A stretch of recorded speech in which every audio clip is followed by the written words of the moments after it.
Hey, welcome everyone to Homeless in San Diego. We have a guest I have been wanting to come on the show for literally years. Jordan Verdin, Humanity Showers, Street Stories. Welcome. Thank you. Thank you for having me. So I've wanted you on the show for years because you are a leader, you're a pioneer in the world of doing what we try to do on this show, which is to lift up the stories and the Mm. strengths of people experiencing homelessness. Well, thank you, bro. I'm super excited to be here, and so uh, I'll try to answer as short and clear as possible, and bring me back because sometimes I go off track. Likewise, likewise. All right, well, let's start with who you are. Tell us a little bit about yourself, and then we'd like to get into Humanity Showers. Yeah. So my name is Jordan Verdin, and I was born and raised here in Escondido, right down the street on Ninth and Maple. I got into really storytelling because of personal reasons. Growing up, my dad was my gang member actually here in Escondido, and he struggled with addiction and a lot of trauma.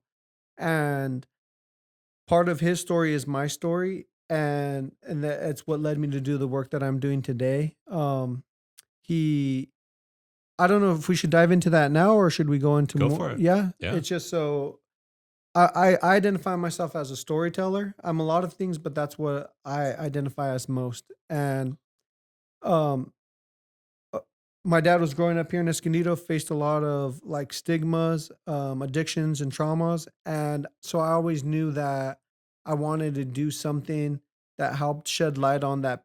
Just people in general were more than the things that they were going through. Hmm. And at that point, when my dad was he'd got off the street, but I remember us being like stereotyped and the stigma and the implicit bias, like being pulled over by cops by just because people like society likes to hold you accountable for the worst things you've done, not necessarily the best. And I feel like a lot of time the stigma and stereotype is what holds back a lot of people from progressing forward. And Hmm. we've seen that in a lot of cases, like in the not in my backyard or just in a lot of different use cases, you see like that these are not physical barriers, but they're barriers that hold people back or keep people from actually moving forward in their life. And so, when I was 18, I got my first camera and I decided that I wanted to tell stories. Hmm. I'd got a job actually at a newspaper, freelancing, and I was getting paid by photo. Went that way, and that's where I kind of got like my journalistic approach to connecting with people. Do you have any formal instruction in photography? Because your photography is Yeah. stunning. No, I've never taken a course. Wow. I call it the YouTube University. I'm really surprised. Yeah. I didn't even understand photography. People said like, "Man, I love your composition, your Yeah. rules of Yeah. thirds, your this, your that," and I'm like, "Yeah, sure," I you don't know know, what you're talking about. yeah, like, but for me, it's always been about connection, connecting with people, Hmm. and I feel that any great story, photo, video written stems from how well you connected with that person, and there's an exchange. And so I think what people have always felt or seen through the work that I've created is that relationship or connection that was built, and that's what makes you feel something. And so, yeah, that was I was 18. Fast forward a few years, I was like 21, I believe. No, yeah, or younger. I can't remember it. But in 2014, I set out on a project where I said, I want to interview 100 people experiencing homelessness and or addiction. And I started out first with just an audio recording. And why did you pick those populations? Personal reasons. Family of mine struggled and struggles with addiction and homelessness, but I always knew that regardless of what they were going through, they were more than that. Hmm. And sometimes people just can only see the bad things. And so I wanted to show that even though someone may be going through something bad or difficult, that there was still more to them, even in that lowest point in their life. And also at that time, I was like in a learning phase where I was like, man, I just really want to learn. And for me, I've always seen the best way to learn is to listen. Hmm. And so set out in 2014, no real objective, no real goal. Like I said, I started just with the voice memos on my phone and started doing audio recordings and just asking people about their story. Interviewed in 2014 about like anywhere between 50 to 100 people. And then in 2014, it grew from audio to also photos. I started doing portraits, and I was starting to see before I ever shared it publicly, I was having all these light bulb moments when I was having conversations with people, like Hmm. being blown away, like me seeing a person and making up a story of them in my mind to only then be like mind blown when they actually shared like what their story was or how they became homeless or what Hmm. led to their addiction. Hmm.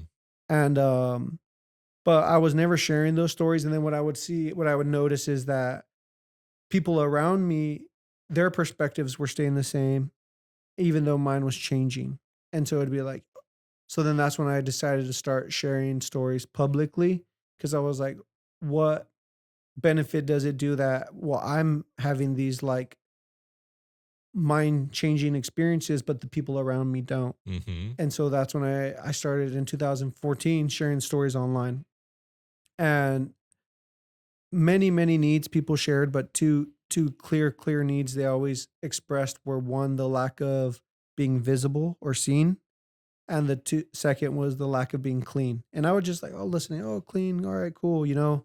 And then it was like six people, seven people, eight people, and then people Hmm. just kept saying, man, I need to be clean. And at that point, 2014, there wasn't any mobile showers in our area. Hmm. There's certain nonprofits offered maybe showers, but none were offering mobile showers. Hmm. I was interviewing a lot of people that were missing fingers, missing legs, had bad infections, and it all stemmed from lack of access to hygiene. And so I started really kind of like honing in on that. And I'm like, man, like just because I just kept seeing it and seeing it. So then I was like, um, I grew up going to these concerts, Spirit West Coast. I don't know if you ever remember them, the Christian No. concerts like at No. No. No. Dalmar Fairgrounds back in the day, Okay. and they would bring in shower trailers, but they were these huge trailers for concert goers. Yeah. This was like in I was like 12, so this would be like 2000, early 2000s. Okay. Aging myself, I'm 35 years old. Because people be like, I talk to people, they're like, I was born in 2002. I was like, oh wow, you know. But so Well, shower trailers, well, so I've been here since 2006, yeah, so so there you go. you're young still compared to me, Yeah. so it's all good. So I remembered that concept and I was like, you know what? It would be really cool if we could Uh, have a trailer. And my whole idea was having a conversation, a story, yeah. and then either before or after the conversation, the person can take a shower. Hmm. That was just the idea, simple. And so yeah. Simple but really beautiful, and brilliant in how it was informed by that through line of almost every person you're speaking to Mm, speaks to the need to be seen and be clean. yeah. Um, a lot of people have ideas and come up with thoughts and have recommendations, Yeah. but you actually made it happen. Yeah. How did you do that? Long process. And so it was simple and complex because I figured I was like my goal was never to change the system, to end homelessness. It was just like how could help people be clean.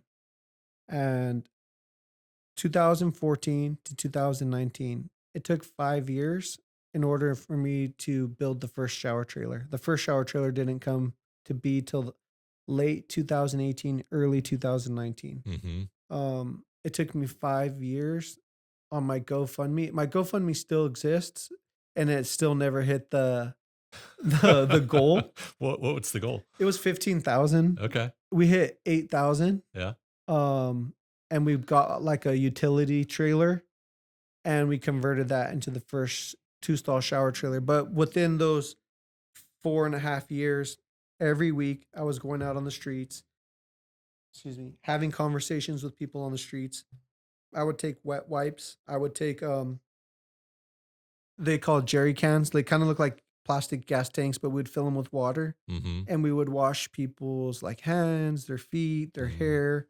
Um, and I bought these little hand sinks that we would just put because I was always like, okay, maybe we can't meet the big goal right now, but in the from here to there, what could I use that I can actually afford and that I can have that can meet that goal? Yeah. And that's what I did until we got that first trailer.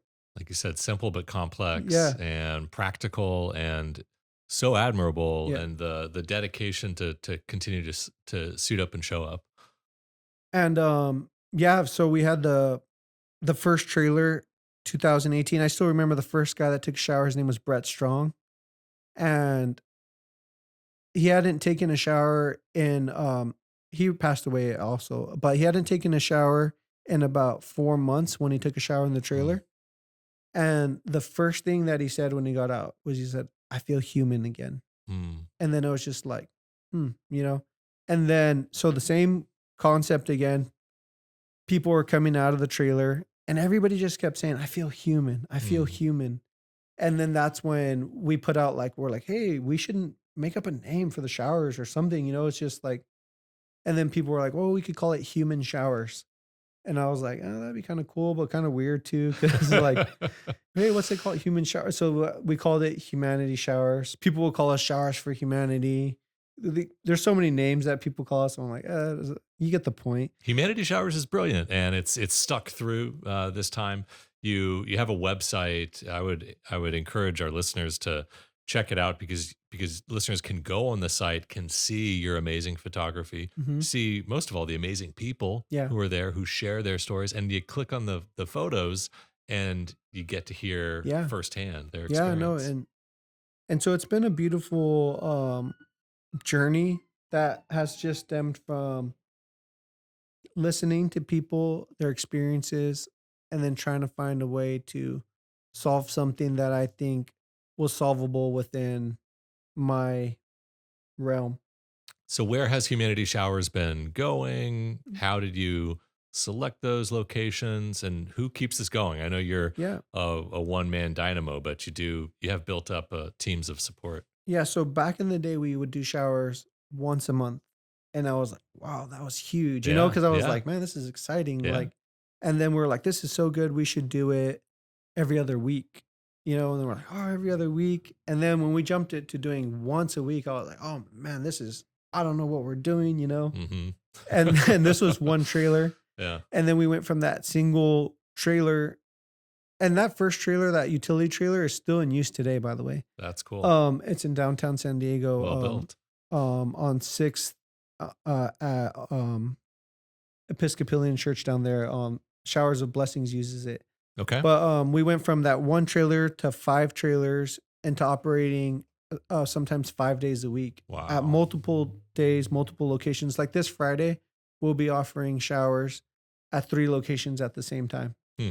And so, it all stemmed from just collaboration. And then our work is all stemmed from people reaching out, and we just try to make it low barrier, zero cost to people when they reach out to us. Cause I always, man, you guys got the cops right here, huh? Yeah, it's a busy corner Yeah. today. Yeah, we're right here on Interfaith headquarters in Yeah. Washington and We're right in the Quince. work, guys. Yeah. It's a cool BTS sound. Gives it a cool urban feel. There you go. But no, so it was just really it's all collaboration that we do. Like, I do not do any of this work by myself. Initially, I did, and I learned really quickly that that wasn't sustainable. And so I've gone with the mindset, you can go fast by yourself but not far. But I'm always just trying to see, how could we go together? How can we grow together? How could we team lift this? And so I try to partner with people that are already serving, and then it's just like, how can I help in this story? Well, I want to hear more about the partnerships that have been critical. Want to hear more about the lessons and the insights that have come from people who have shared their stories, and then we're going to get to the next iteration of your social entrepreneurship here. Before we do that, we're going to take a quick break. We will be right back. All right, welcome back. We are here with Jordan Verdin, founder of Humanity Showers, and we're going to talk a little bit about how Humanity Showers. Before we left, you were sharing how you can go fast on your own, but if you want to go far, Yeah. you need to do so in partnership with Yeah. others. So, who are those partners? What does that look like? To what extent have you partnered with Interfaith and our different Yeah. parts of our organization? And so, like I said, if you want to go fast, you go by yourself. And what that looked like for humanity showers was like, if I was out of town, showers were canceled. Mm. Simple things like that, like, Yeah. oh, I'm Yeah. sick. Hey guys, sorry, no Yeah. showers today, Yeah. and it was just like a lot of letdown and people really depending on us. So I learned real quick that I needed to build something not on myself, but something bigger. And so that's when we started leaning into partnerships. And some of those partnerships, what it looked like was that so Humanity Shower's goal still today is not to solve homelessness. That's never been our goal, never our mission. It's just been how can we meet someone's most basic needs and set them up so that they can be ready to go on to that journey of ending their homelessness. And I've seen that's our role. So what I try to do is partner with people who are trying to end the homelessness of people on the streets. And so a really good relationship and partnership that I have locally is Dr. Bronner's, and they've been I'm not saying they're the most important partnership, but I think they're the most important partnership that I have. And then it's not even from a financial standpoint, it's just in from they store all of our trailers at their warehouse. They've made even just today, their drivers will the foamy homies will deliver the shower trailers all throughout San Diego. Wow. And so they've made it where regardless of where I am or what's going on, the shower program shows up and it's on time. They never miss. They've just made it so that we can show up for people consistently no matter what.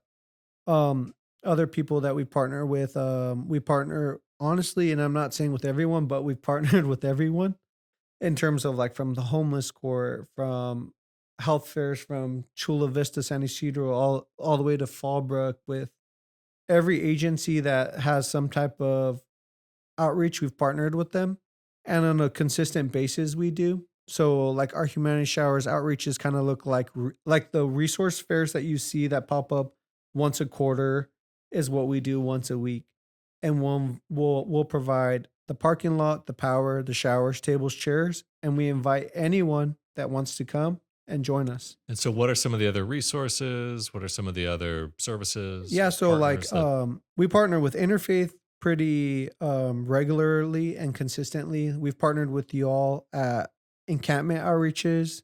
We partner out with your caseworkers where they'll come and set up either a resource booth or table at our outreach.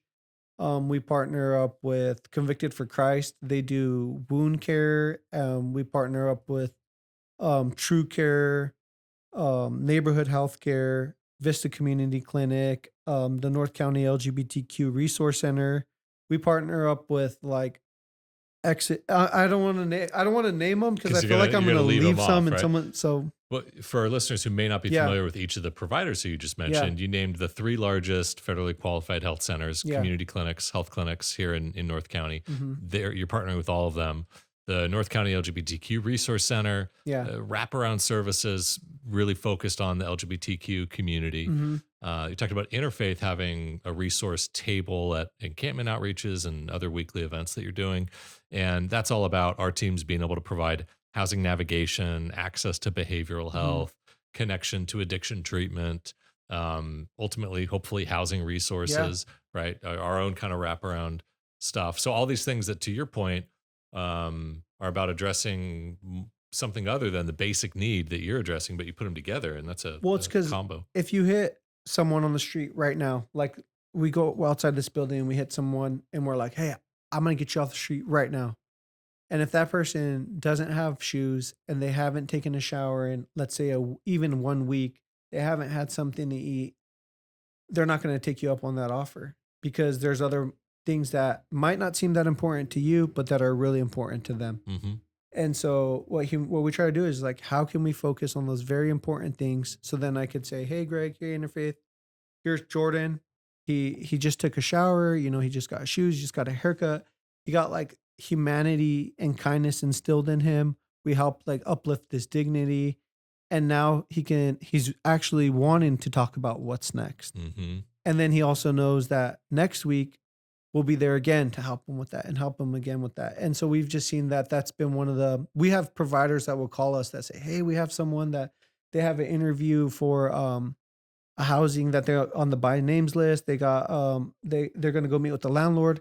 Can they come and take a shower and get a haircut before they go over there? Yeah, they'll come, take a shower, get a haircut, go look presentable, and the landlords just take them in and just like so just very clear things like that.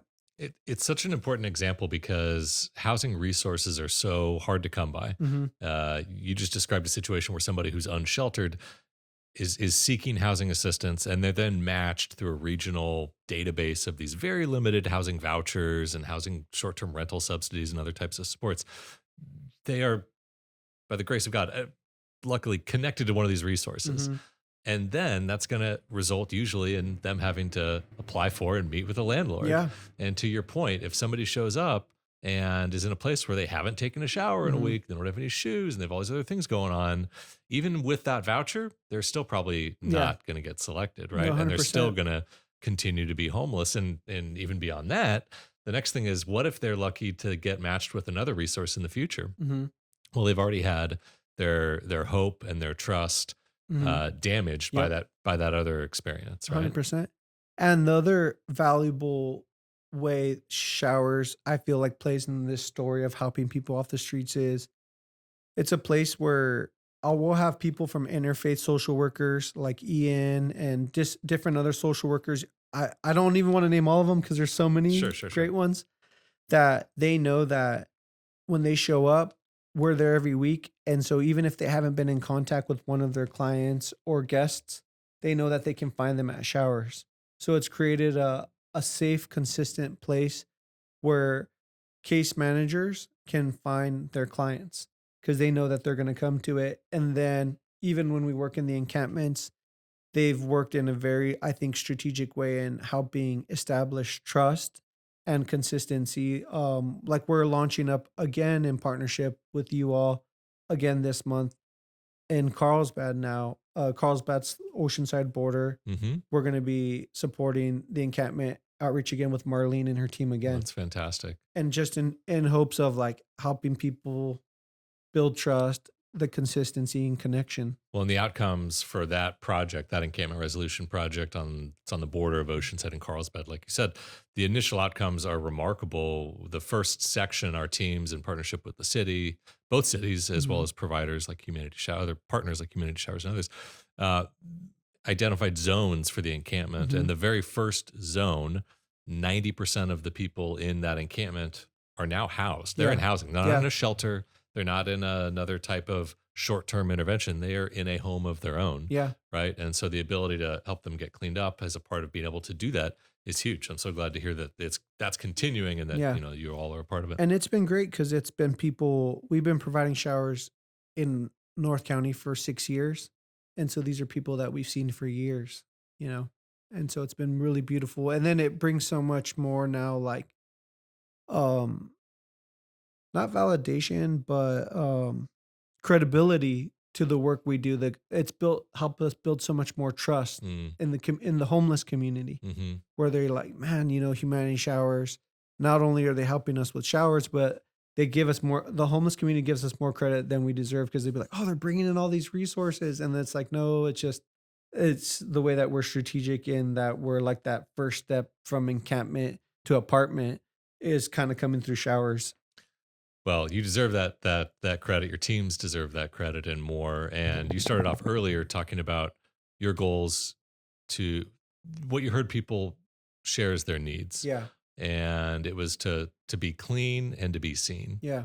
And so you've been helping people get clean for more than a decade now. Mhm. Can we talk about what your next venture is? And before we do that, we're going to take one more quick break. But then when we come back, we're going to hear about street stories and the next chapter in your amazing work. Thank you. All right, we're back with Jordan Verdin. And Jordan, you've shared about the work you and your teams have been doing to provide showers and help meet the basic needs so that people Mhm. can be clean. You're now doing more work around the other part of your mission, your storytelling mission, so that people can be seen. Yeah. So, still to this day, I still just identify myself as a storyteller. Um, Humanity Showers has just ended up kind of being like a byproduct of my life's work, but it was It was never really anything I actually wanted to do. Mm, I'm saying that respectfully, mhm. I didn't think my life would be so consumed with homeless outreach and advocacy. That was never the life that I imagined for myself. And I'm not saying it negatively, that I'm just being honest. Yeah. Um, what I'm most passionate about in my life is connecting with people. And telling stories. I love I'm a believer. I believe in God. And is it okay to talk about that? Yeah. Yeah. And Jesus was the best storyteller that ever lived. All he would do is tell stories to help people see truth. And that's what I not saying that I loved most about Jesus, but I thought that was the coolest because it's like we can collect data, we can collect statistics and all these things, and people will challenge it, but it's really, really hard to challenge a story, because that's true for that person. And so I've just found so much power in transforming the world through sharing stories. And that's why I launched this project initially way back in the day was just to try to help people see truth that regardless of what a person's going through, that there still may be goodness within that person, human dignity. And so we set out to do two things was help people get clean, which Humanity Showers has done and is doing. And the second is to help people be seen. And that's what Street Stories is now framed as. Before we get to street stories, you're a storyteller. Mm. Can can you share a story or some stories with us that Yeah. our listeners So I are going to can resonate with? I can still remember, and it's like, come on, like you're making this up. Like, no, November 10th, 2014, I was in Fallbrook, a Shell gas station. There was a guy named Robert Allen Kalo. He passed away. Um, he pulled up in a light blue Subaru. He pulled up at the gas station and he asked me for a couple of dollars to put into his tank. And I was like, it was about 4 o'clock in the afternoon, and I could see him looking down, and then I was like, "Hey, what are you doing right now?" And he's just like, "Oh no, I just need a few dollars to put in my tank." And then so I invited him to get something to eat with me. We went and got a sandwich, and from there I started learning about his story. He served on the USS Midway here in San Diego. He was in the Navy. He had his master's degree. He was in history, and he was working on his PhD in history as well. He was a teacher. He taught in Alaska. He was a veteran, but he struggled with what they called back then, it was called battle fatigue, now known as PTSD. Mhm. And he was experiencing homelessness. And I remember when I heard his story, I was just like, I would have looking at him, he would what maybe some people might think of when they see someone that's stereotypically homeless, like a car, like a little bit messy, a big.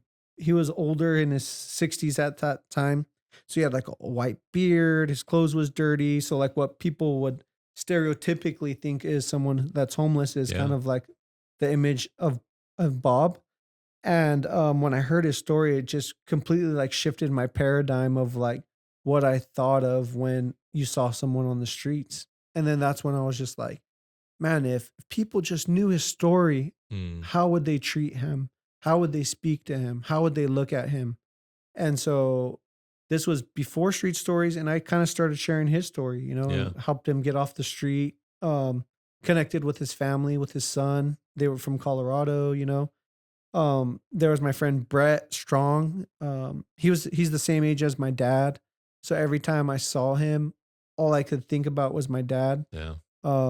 He was a construction worker who had suffered a heart attack. And then from there, he wasn't able to work. He lost his job. He lost his house. He never was married, never had no children, didn't have any support system. But I was just seeing like so many people that reminded me of my family or people that I loved, that I was like, "Man, if people knew their story, I wonder how they would talk, how they would look at them, how they would interact with them." And so that's why I started sharing stories, because I was like, hopefully if people can see and hear their story, that it would act as a bridge and a form of connection that could help people see people as humans. It's why this show exists. It's why we started this show. The Mm. idea that nobody's hearts and minds are changed by a statistic. Mhm. Nobody's mind is really moved in or in a generative way by a lecture, Mhm. right? But it is through personal stories and human connections that drive change. You talked about Jesus as the best storyteller of all time. Mhm. He was also rebellious and Mhm. a change maker, Yeah. right? And so we see the need to create change, to create positive change, and the Yeah. the critical need for stories to drive that. Yeah, and that was it too, because I was kinda like, I didn't wanna just be like, I think it's a very common thing all the time for humans where we see something, we hear something that's wrong, and then we just figure that someone else will take care of it or should take care of it. Mm. And for me, I've always been like, how can I use what I love to make a difference? And I feel like I'm living my life's purpose because I've been able to use storytelling, connecting with people to make a difference in people's lives and to make a difference in my community. And so now I'm focusing on this project called Street Stories, where it's really just an evolution of what I've been doing, but kind of doing it in a deeper level so that we're using artificial intelligence, AI. It sounds funny when you say it like that, huh? Artificial intelligence. But we're using AI and language learning models uh, in a way to all this is done with consent for every person knows what we're doing. I interview them in a very similar setup to what we have. I have podcast mics and I'm asking these in-depth questions. We set up this project is going to be launched in Oceanside and actually in relationship with Interfaith. We set out in January of this year to interview every single person experiencing homelessness in Oceanside. How many people do you think that's going to be? So they say there's 500 or so people experiencing homelessness in Oceanside. In the first 20 days of the month, we've interviewed 33 people already. Wow. Um, and I was in, we do that in encampments and in different areas. I was at an encampment that had at least 60 people in Oceanside in the riverbed. And I was like, there's a lot of people. I think there's going to be way more than 500 stories. Oh, for sure. I mean, when you say they say 500, you're probably talking about the Point in point in time time count. Yeah. count. That's where people go out and count individuals and engage them and have very, very brief kind of Hmm. demographic based Yeah. interviews. And then the count comes from that. So it's by its nature an undercount. It only Yeah. counts the people who are willing to, who are seen Yeah. and who Yeah. connect with these volunteers. So I'm sure you're going to get a much larger number. Yeah. The way that Interfaith got involved is that you reached out to us, shared a little bit about the project, and Yeah. I got really excited about the opportunity to utilize AI to pull out the trends and the lessons Hmm. from this wealth of personal experience Yeah. that you're helping bring forward because there is so much at a provider like Interfaith. We serve more than 20,000 people every year. Hmm. And so that's 20,000 individual stories, Yeah. 20,000 individual client records within our information database. Yeah. There's all sorts of subjective and objective info there, and the opportunity to say, well, can we pull out from that things that can say, hey, here's what's working well, Hmm. here's where the big gaps are, here's where we need to improve. That's really exciting and next level for us. So No, we're yeah. we're all in on that element of it, let alone the elevation of the actual sharing of the Hmm. stories to drive change, like we've been talking about. And I saw like by doing showers, I was seeing, and not interfaith at any fault or any organization, but just the way that the system is in general, is that I was seeing so many people that I'm like, man, if I feel like if they knew this person's story, they would actually connect them to resources that better suited them, Mm. like, because a client case managers can only balance so many people, and there's so many people experiencing homelessness. And So it would be I thought that it would be cool to kind of create like a database of stories that could be used as a tool for case managers, nonprofits to better know and understand the people they're serving. The AI helps us create this in-depth analysis of the narrative. We give it the narrative, and then it will create like sentiment analysis. It'll spot trends. It will even do like severity scores and like how difficult that person's experience and journey is. It creates like a lot of deep insights that are almost impossible to collect on a regular intake. And you just got to where I wanted to go is that when somebody is experiencing homelessness and they're trying to access help, they have to tell their story. Mhm. And that includes the traumas they've Mhm. experienced. That includes all the programs that obviously haven't worked because Yeah. they're experiencing homelessness today, right Yeah. now. It includes all these things, and they have to tell their stories over and over and over again. Mhm. Even within interfaith community services, somebody's going to likely have to share and participate in multiple intakes. Yeah. Sometimes we can use the information from one intake for another. Sometimes we can't. Mhm.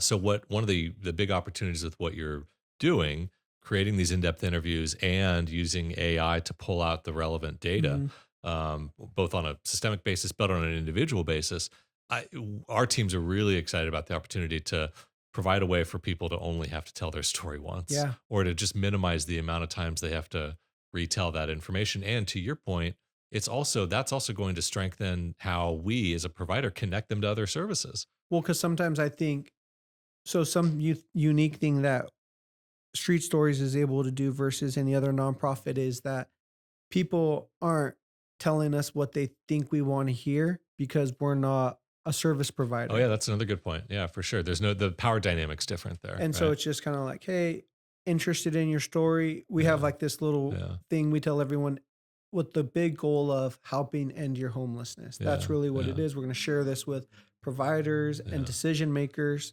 in hopes of that we can make better outcomes for you. It's awesome. So your goal is to interview every unsheltered individual in Oceanside. We're recording this 20 days into January. Yeah, You've already done 33 yeah, interviews. Would love to have you back on the show yeah. as the project develops to share more about that. I encourage our listeners to go to Humanity Showers website to Streetstories.org now too. oh, it's streetstories.org. Okay, Yeah. so check out those resources. What are they going to see on streetstories.org? On Street Stories, they'll be able to learn more about the project Cool. and how we're doing it, and it's explained better there. And then also we're looking for volunteers because we're going to be training people to help do like interviews as well. Awesome. Well, we always end with calls to action. Yeah, You're going there already. So, yeah, my call to action is to do what Jordan just said. yeah. Go to streetstories.org, consider volunteering, share the stories that you and your teams have collected.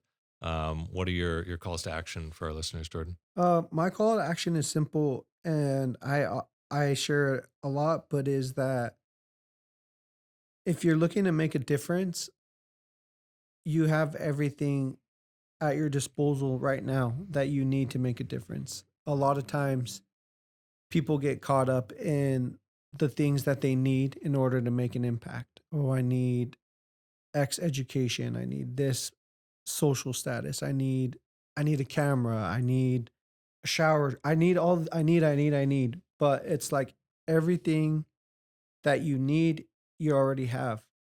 And it's which is your time and your talent. And finding ways, like I said, to use the things that you love and that mean something to you and finding a way to use that to help people. And because sometimes people think like, well, homelessness, that isn't for me. And I'm like, hey, that's okay. I actually like when people say that Yeah. because I was like, every person that was homeless, that is homeless at one point in their timeline, maybe wasn't. And so I'm saying like, if you just use what you love and focus to help people somewhere along the timeline, you in turn are helping support the work that we do, you know? So just take what you love and what you have and find a way to use it to help people. And that's my call to action. Beautiful. Beautiful call to action. Lesson we can all learn from. Jordan, you're inspiring. am honored that we get to work with you. I appreciate the work that you do. I appreciate your commitment to to not just continue the work, but to continue to grow and evolve the work.